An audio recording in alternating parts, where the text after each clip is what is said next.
I'm Sophia, 32 years old, a single mom, and I work hard as a marketing executive to provide for my daughter, Lily. She's 8 and the center of my world. But recently, our lives were turned upside down. The doctor's words still echo in my head.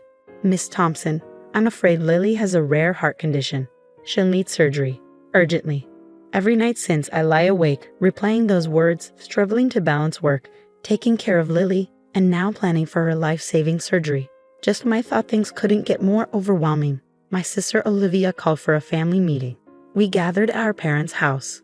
Mom, Dad, Olivia, my younger brother Jake, and me.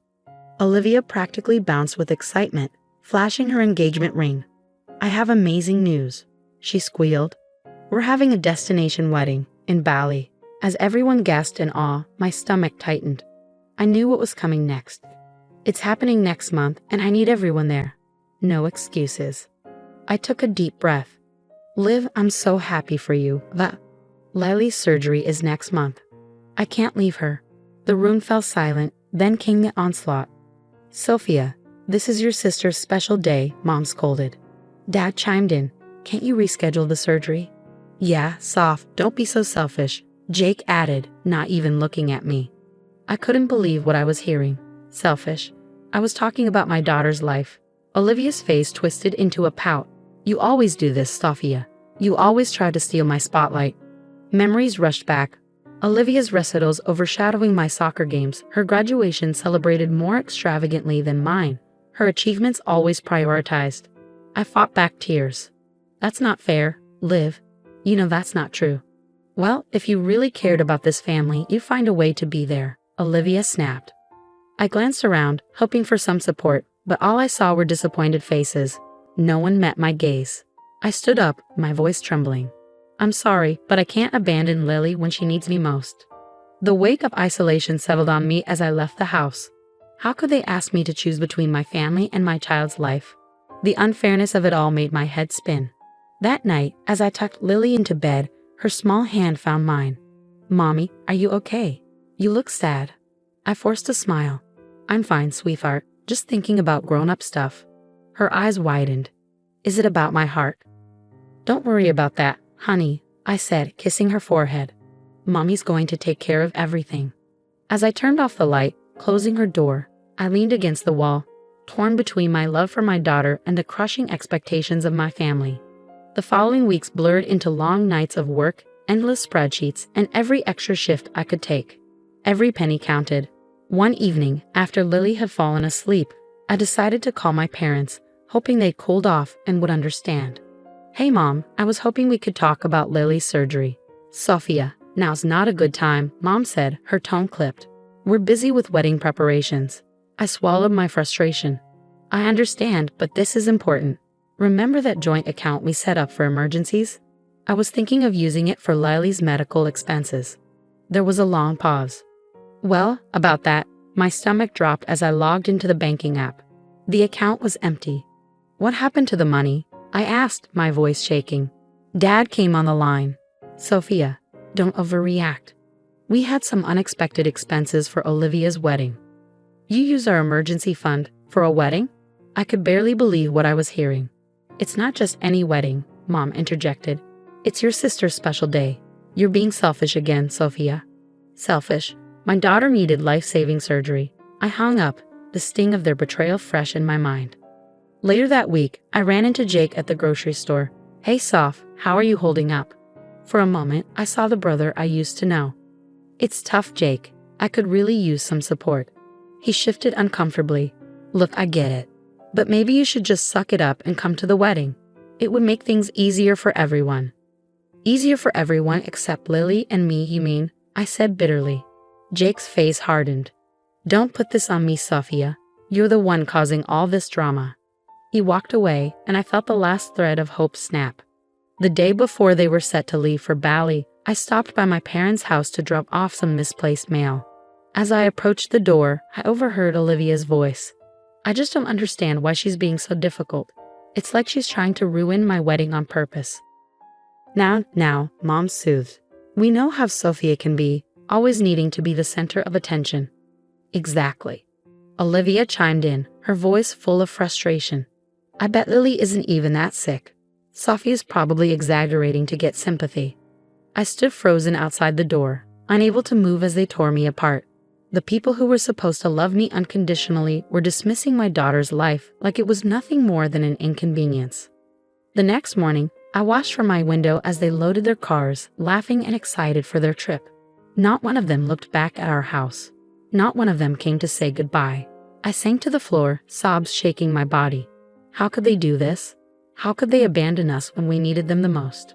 Mommy? Lily's small voice came from behind me. Why are you crying? I quickly wiped my tears and forced a smile. It's nothing, sweetie. Mommy's just a little tired. I hugged her close, making a silent vow to myself. We would get through this, just the two of us. I would never let anyone hurt my little girl the way they had hurt us. One sleepless night, an idea popped into my head. I'd seen stories of people raising money online for medical expenses. Maybe, just maybe. The next day, I set up a crowdfunding page. My hands trembled as I typed out our story, laying bare the raw truth of our situation. I hit post and held my breath. At first, nothing happened. Then, ping, a donation. Then another, and another.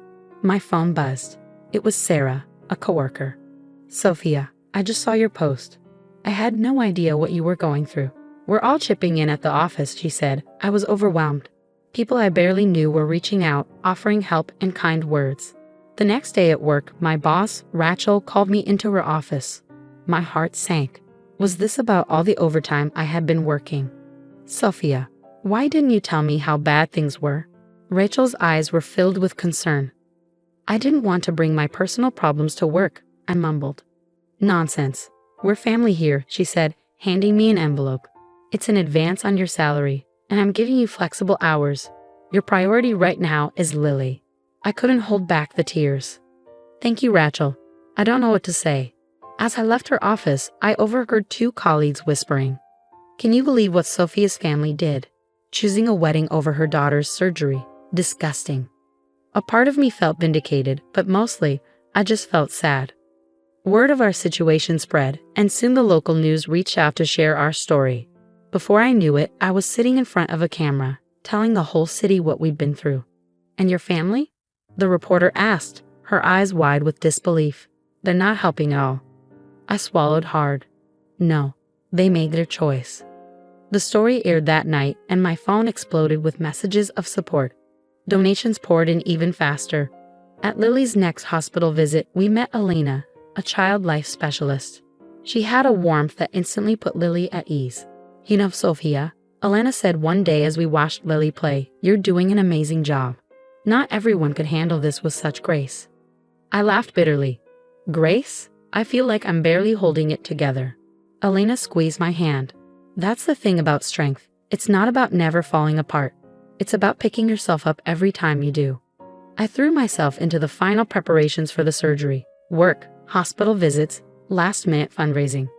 I was running on pure adrenaline. Finally, the day arrived. I held Lily's hand as they wheeled her into surgery, my heart pounding. I love you, Mommy, she whispered. I love you too, baby, so much.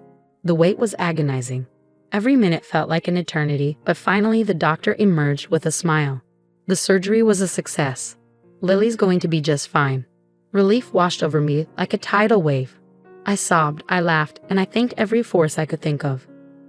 Later, as I sat by Lily's bedside, watching her sleep peacefully, my phone buzzed. It was Jake. Hey, Soph. How did the surgery go?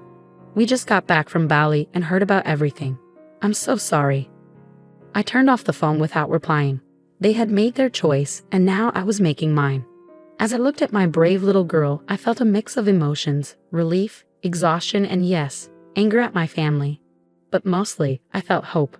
We had made it through the worst, and we had done it without them.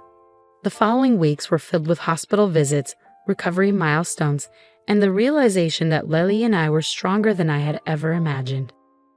Each day, I watched my little fighter grow stronger.